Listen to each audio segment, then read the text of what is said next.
Good afternoon, everyone. Thank you for joining us. I am Patricia Alba, Assistant Director for Communications and Work Life, and today we have Nelly Nelson, who's going to talk to us about hurricane preparedness, what to do after the storm.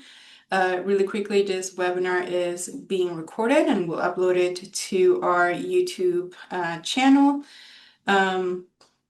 Please make sure you keep your mic muted so we avoid interruptions. And if you have any questions, make sure you can put them on the chat, or there's also an FAQ panel in your menu if you want to post a question anonymously. If you need captions or transcription, that is also available in the menu bar at the bottom of your screen. You click on more and you'll be able to enable those captions if you need that. Other than that, Nelly, the floor is yours. Thank you. Thank you.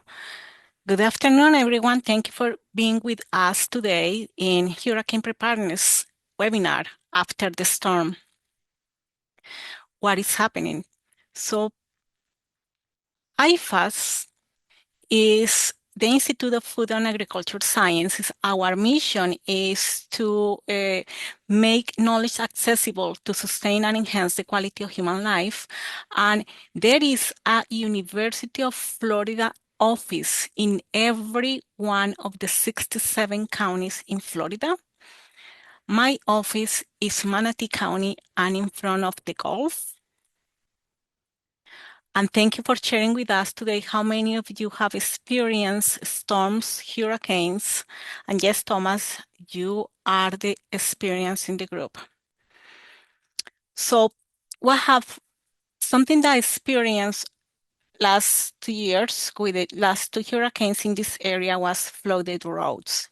Helene and Milton left that in areas of our county that they never were experienced this kind of events. So flooded roads are very dangerous.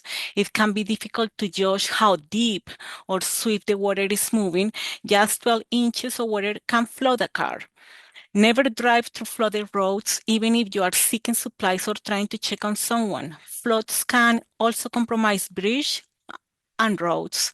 Avoid flooded river areas as they can continue to rise long after the storm passes. A lot of people that's no conscience of that. Don't walk in flood water either. They can contain harmful bacteria, chemicals, sharp objects, and dangerous animals. That is something that we have experienced severely in this area as well. Flooding. There are dangers remain after the sky storm blew. This is not the time to put your guard down. Nearly half of hurricane fatalities occur after the storm. If you are evacuated, only return home only when you're told to do so.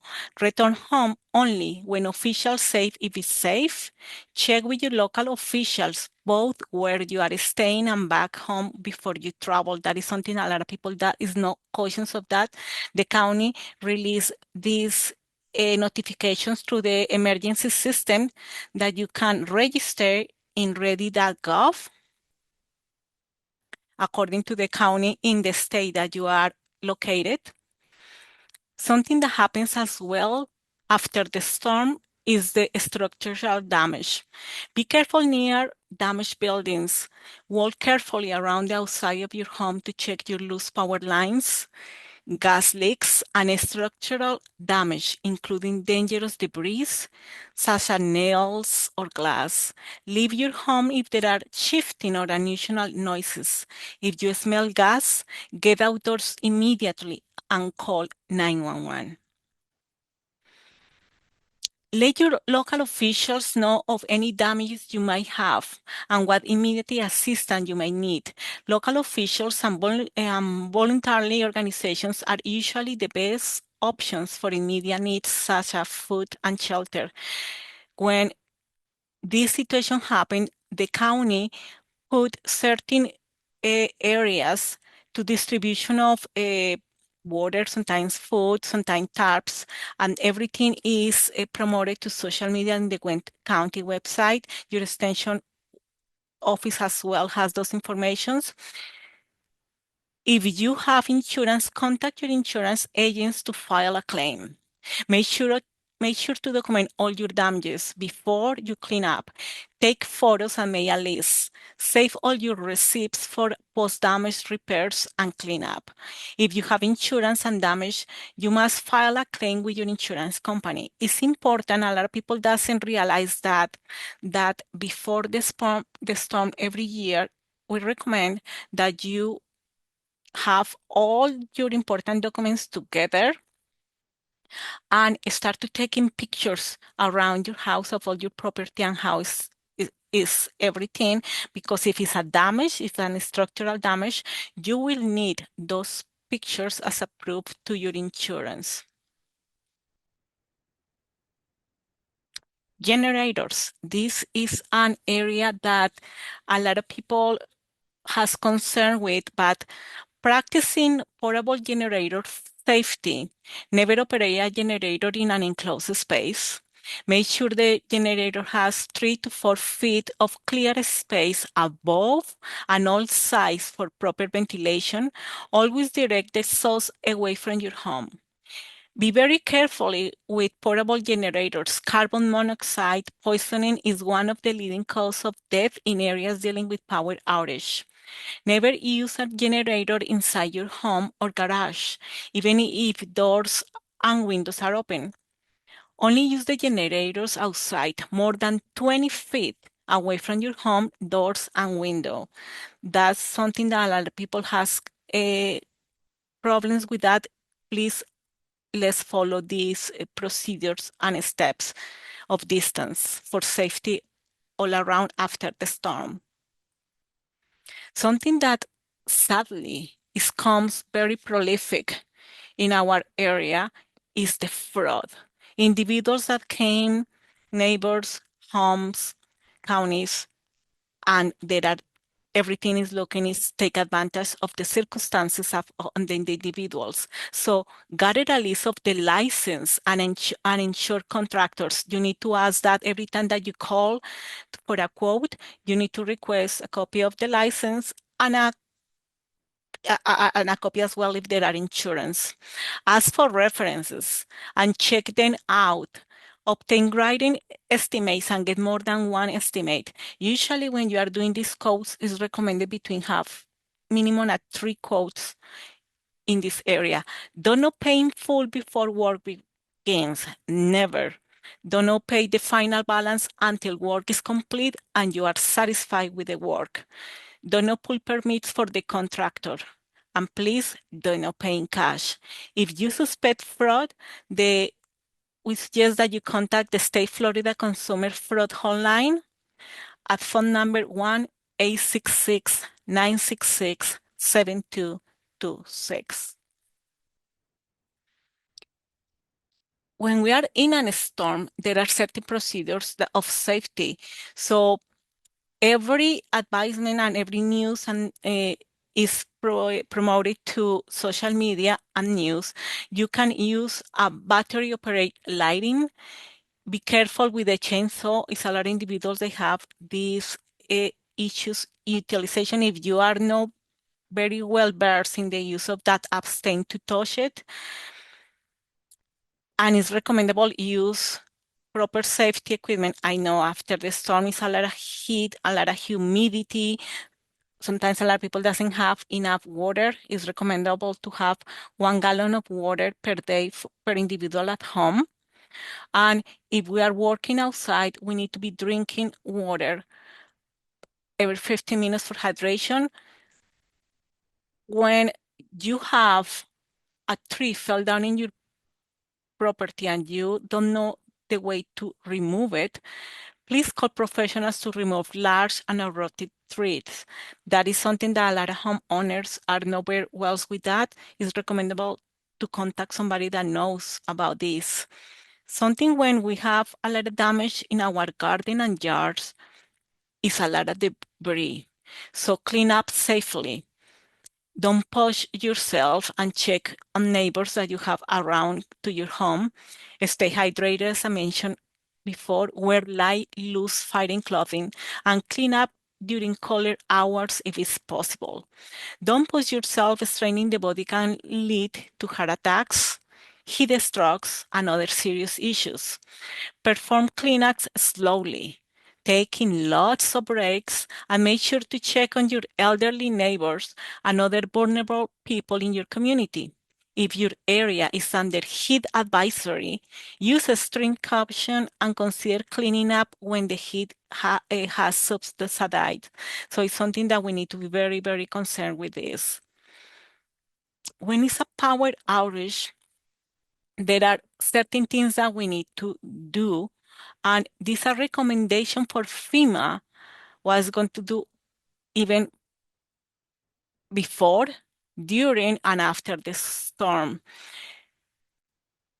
A lot of people doesn't know for how many hours the food can be consumed if you lose a power, and if they usually in the refrigerator are 4 hours, and if the doors are closed. Throw food that has been exposed to temperatures of 40 degrees Fahrenheit for more than 4 hours, and please throw away everything that's refrigerated food that is unusual color, odor, and texture. And we need to replace every refrigerated medicine. A lot of people doesn't know that, but we need to be very careful with that for poisoning. Something as well that we need to be very, very careful is when we are cleaning in our yard, there is a lot of debris and there are electrical cables that came because of the winds, the heavy winds, and sometimes the branches of the trees toss those. So avoid electric shock by staying far away from down power lines. Stay alert. They may be in the ground, hiding in water, or dangling overhead. It's recommendable do a visual inspection of your outside of your house. If you can see something like that and you consider dangerous, please contact the emergency service in your county. Something that is happening is that communication sometimes they are not easy to reach and available after the hurricane because the emergency responders are overwhelmed. Sometimes it depends of the area that you are and if it's cause of flooding, sand, falling trees, falling structures, buildings, sometimes cars turn around. They takes more time to reach your area. So communication systems may be impacted and making phone or video calls may be difficult to network congestion. Sometimes it depends of the area. You guys have experienced substantial storms, you know what I'm talking about. So it's recommended communication via text, email, and social media. How we react after a storm. After a disaster, it's very common to experience physical, behavior, and emotional changes. There are some possible feelings and changes that you may have after a disaster.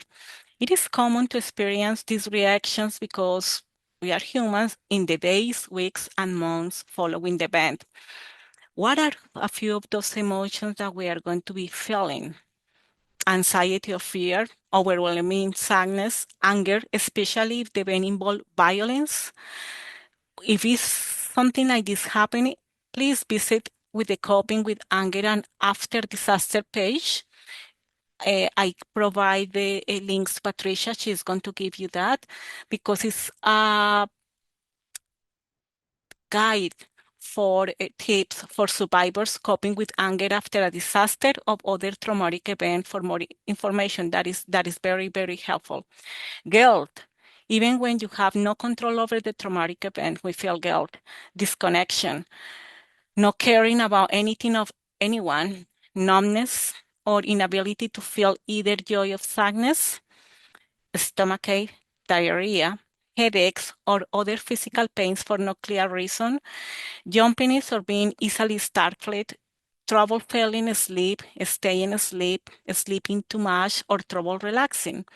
An increase of decrease in energy and activity levels. That's very, very common to succeed in this.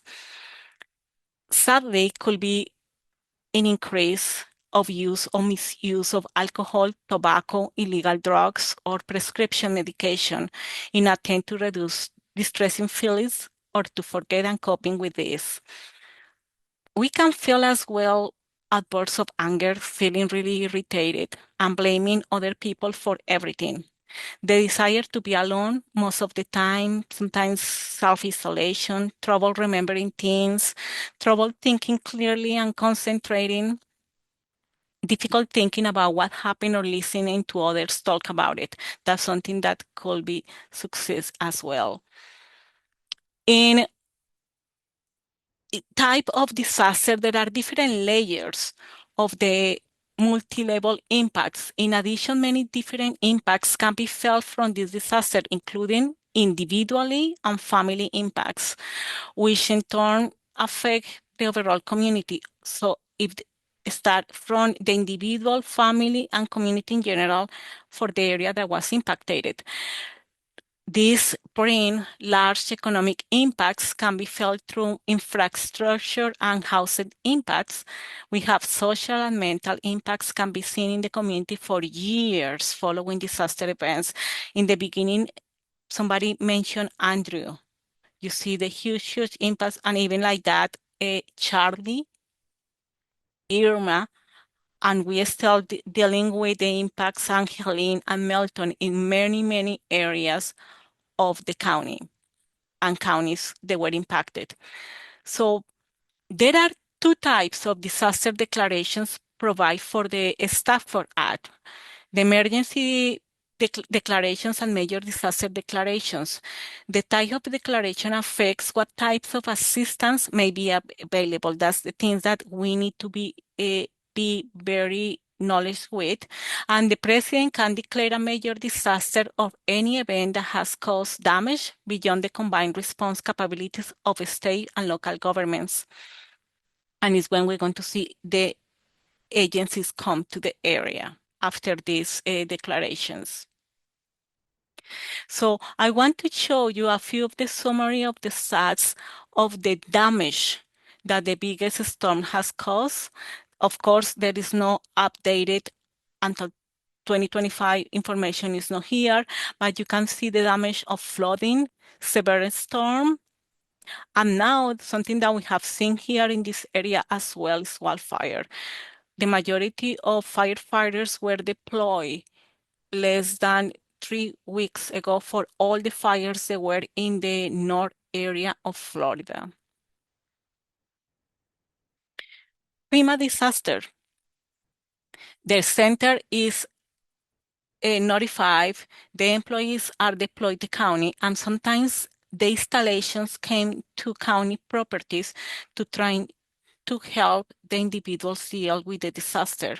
My office last year was one of those. So as a county property, FEMA was over almost 1 month in the property trying to help the individuals because I already mentioned Milton and Helene caused severe damage to Manatee County when we were impacted with that.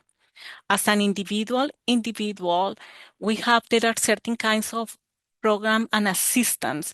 Individuals need to be very careful with this.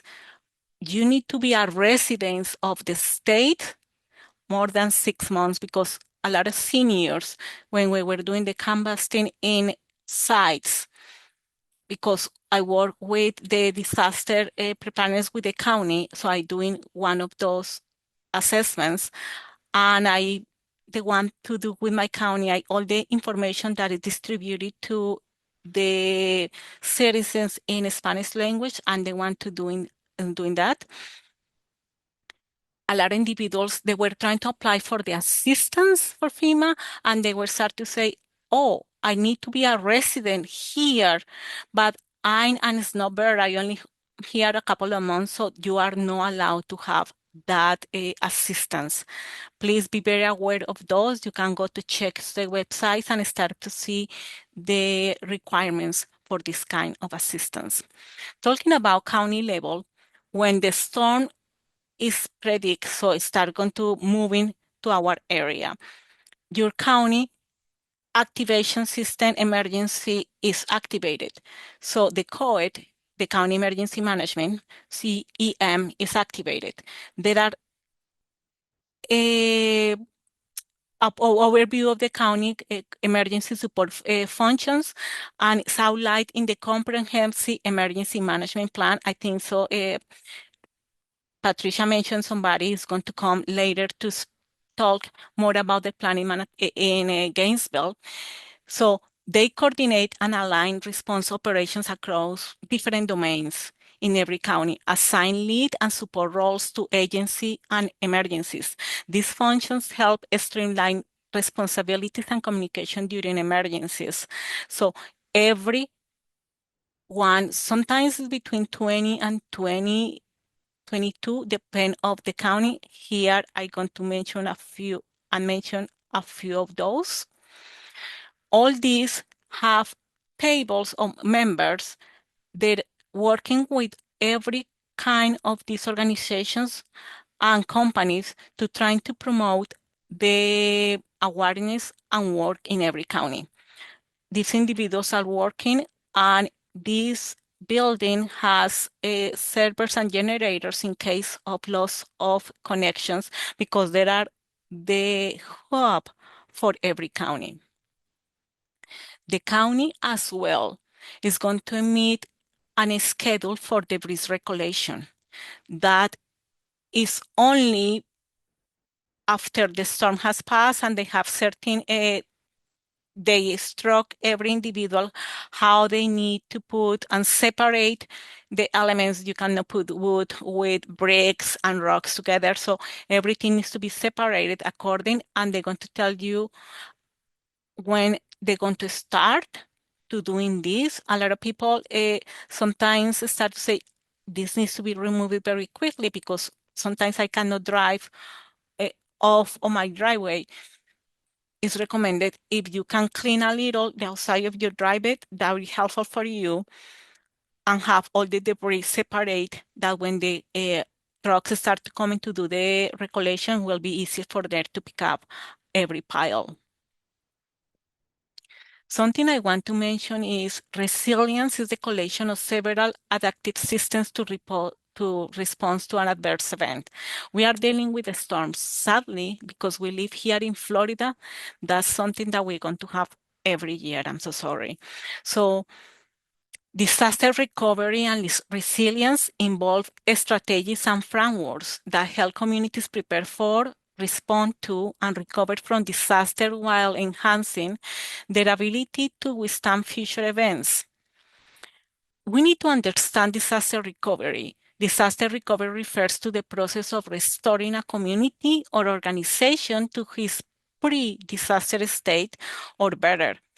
It encompasses various activities, including immediate response, providing emergency assistance and support to affect individuals and communities, restoration of services, reestablish essential services as water, electricity, and healthcare, rebuilding infrastructure, repairing and reconstructing damaged buildings, roads, and other critical infrastructure.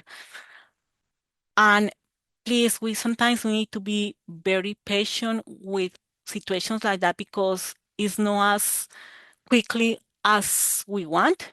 During Irma, I remember that my neighborhood, we lost electricity for 1 week. And I know sleeping and you don't have the AC, is you have the generator, but it's only in an area. And when you have kids in the house and pets, it's more complicated. But we need to adjust to situations like that and start to think and be very resilient. It's going to be a couple of days. Meanwhile, the power was restored. Community resilience is generally defined as the ability to adapt, withstand, and rapidly recover from a disaster or catastrophe event. It's something that Floridians, we have learned very quickly with all those things that is happening. And the primary four sets are, of course, economic development, social capital, community competence, and information and communication. With this, we are linking capital when the community organizers utilize linking and bridging social capital between decision makers and communities to influence transformational change that endangers trans-escalated social capital to create successful recovery outcomes that adequately represent the needs, values, norms of the communities. Community level leaders can serve as a bridge between communities and the decision makers, generating effective outcomes that foster collaboration and for reciprocity and for the next storm. Alba, Patricia has all the links.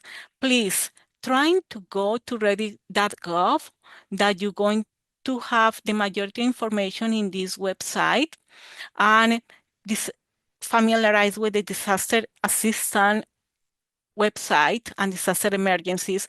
They has all the different types of assistance that an individual can have. IFAS, UF IFAS has as well a disaster preparedness book that is very good. I recommend you to see it, check it out. It's online. All this, everything information is free to use. Thank you for being with us today. So, Patricia, Hey, if you guys have any questions, you can post them in the chat, or oh, you're also free to unmute yourself. yes, Could you, Marie's asking if you could go back to the resources page one more time. yes. And I want to do something as well. I prepared for you guys a document. I was going to show you that, but yes, I can do that. Give me a moment. Is that the PDF you want me to share? Yes, could Okay, you please I'll do that? post it in the chat as well. Okay, There you go. there you go.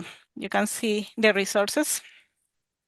So there are several resources. Please, Your screen's not sharing anymore. it's not sharing, so hold on.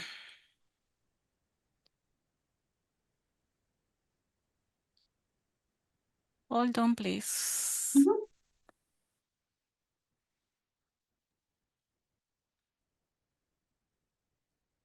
Can you see it? Yes. Okay. So yes, there are many, and ready.gov is one of the ones that has the majority information for every state, your routes for evacuations, your levels, county, local informations have. Please be sure to be listening to the channels and different kind of stations that are promoting all the emergency warnings, and please sign for those emergency alerts. If you go to ready.gov, you're going to see, depends of the county that you live, you sign, you're going to receive a text message. When you receive the text message and you read the information, they ask you to answer yes or no. If you don't answer in the text message, usually they will be calling you to verify that you received the information. It's very successful, and it's not only for storms, it's for anything that can happen. Could be a wildfire, could be a gas leak, could be anything in your county. So please be aware of that. Do you put, Patricia, the little PDF information I made for them? Yes, I shared it in the chat if you wanna, Yeah. I don't know if you wanna Yeah, bring there it. are spaces information about Manatee County, the things, but it's the same thing, has the evacuation levels, the areas. Ready.gov has that as well, where you put your county and sometimes you put your address and can tell you where is your evacuation level. And the sandbag pickups location, the county is the one to do this. Be aware to check that.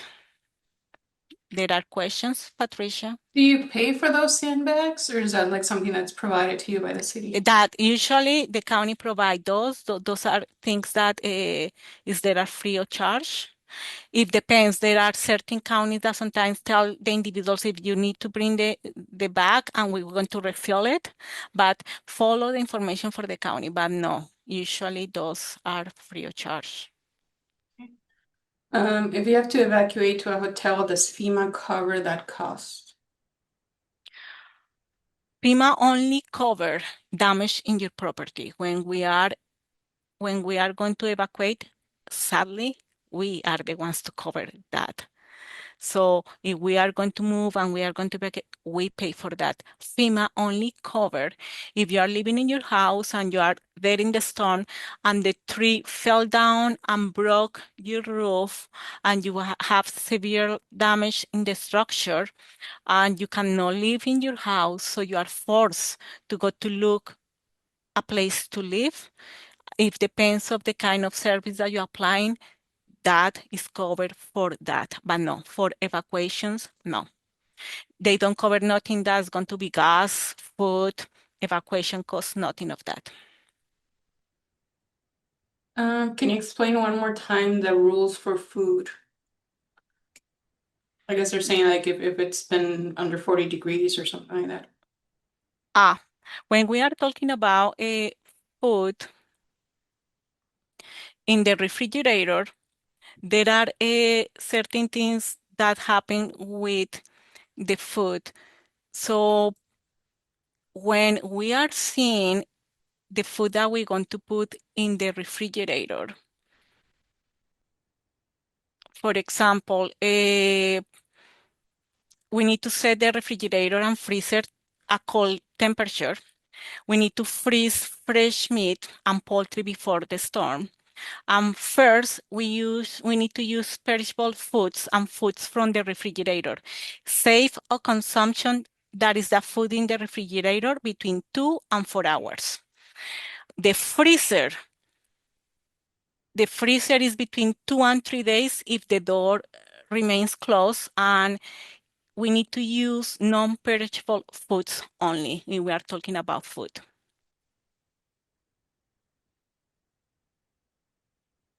Posted the link in the chat. On Friday, we have the Department of Emergency Management, the UF Department of Emergency Management, and they're going to talk about hurricane preparedness as well, but from the perspective of what UF does to prepare for a hurricane, like, information about how UF determines if campus is closing, and the Gator Safe app, Florida Storms app, those types of resources that as a UF employee, you should have with you to make sure you're informed, not just about the hurricane itself, but about what the university is doing in preparation for a storm and after a storm. So I posted the link to register for that in the chat.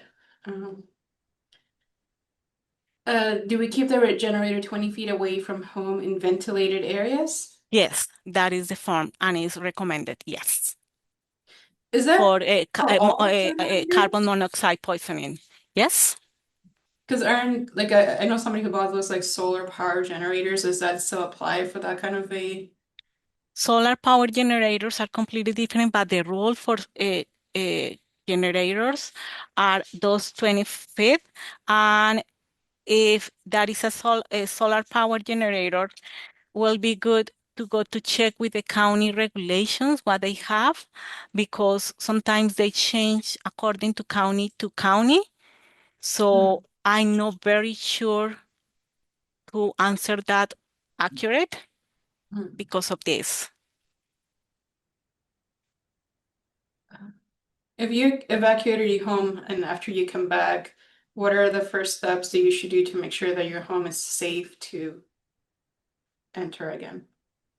Okay, so the f- the document that Patricia put that I make for you, that is in the second page of the PDF. So the first thing that you need to see is check for damage before entering your home. Do not use open flames like matches until you know there are no gas leaks. And if you suspect there is a gas leak, immediately leave your home and call 911. Sometimes you need to have a valid ID that contains your address, because it depends where you live. The emergency employees are asking you for your ID to give you access to your house. Yes. For example, here in Manatee County, we have an island, Manatee.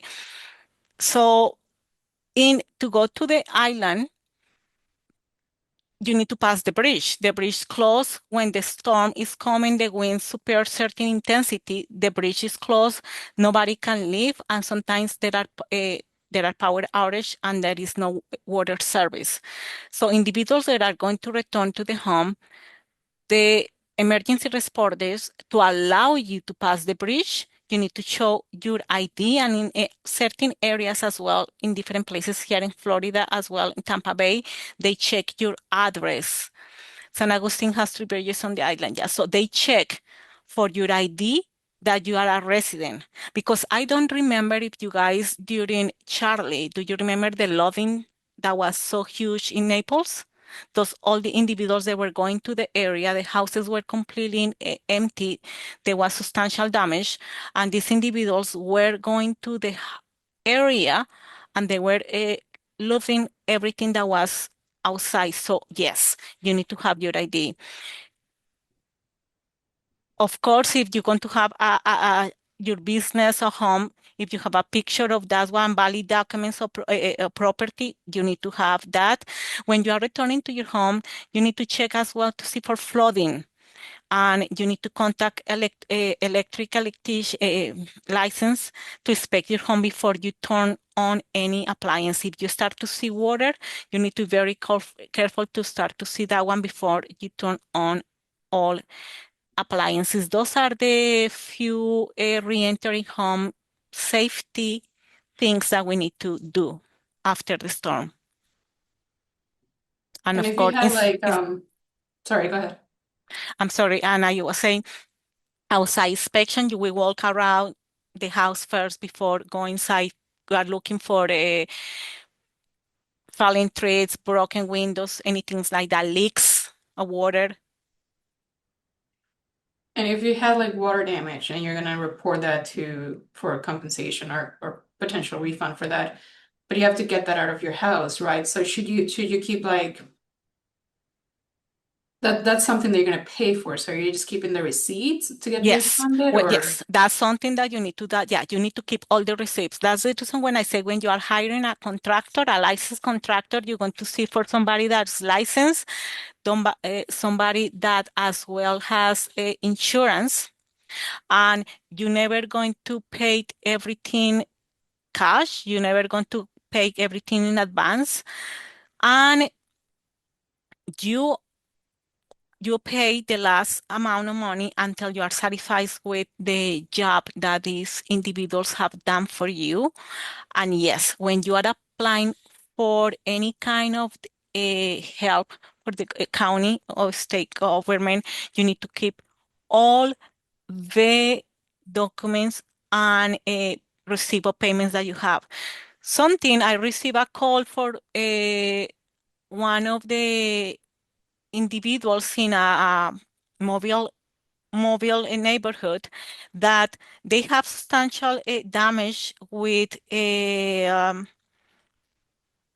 Irma, and they receive like the person called me like 3 months ago that the insurance called her, and I was asking her for the copy of the receipts and copy of the pictures that she was taking before and after. And she was asking, I already don't have those because they have so many years, and they already pay me the they gave me the money for the damage, and that was something internal for the insurance company, and now they are asking me all this and I don't have those. So yes, we need to keep those, have a file with all that information there. and is there like I know you mentioned that they need to be licensed and insured and all that, but Mhm. is there if your intent is to get a refund for what you're doing, is there specific companies that you should avoid that they're denying refund for, or as long as they're licensed and insured, you're If good? there are license and insurance is something else you need to have. They have a business license. You can go to business bureau to see if they are registered as a company. That is a real company and not fake company. Because a lot of individuals they start to have a company and you operate from your car. So if it's a registered company, it depends of the kind of companies that work and operate in every county. Sometimes people doesn't realize that certain areas don't require like a license for that company of things like that. So fraud can be happen in those circumstances. So yes, verify if there are license and insurance Okay. and it's a legal Any? a company in your county. Something as well I want to mention is it depends the company because they don't have this history. Sometimes you hire them, they do the installation, and when you need maintenance or repairment, the company has disappeared. So to Mm, trying to avoid things like that, because there are so many companies that sometimes they don't appear after they do the program anymore. mm. Okay, any other questions? Not seeing anything in the Q&A.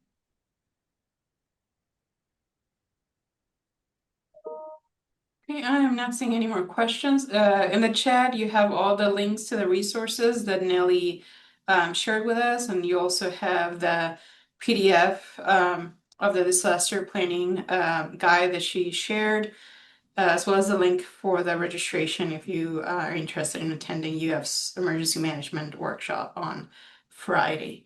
Anything else you would like to add, Nelly, before we wrap it up? We need to be sometimes very patient. As I mentioned, when we lost sometimes electricity, water, we want the Mm, things come very quickly because it's so hot, so humid. But there are something that we need to realize that when the storm or disaster occur, there are so many people impacted for the disaster. That is not only you, that is not only sometimes your county, sometimes several counties, depends of the con of the impact. And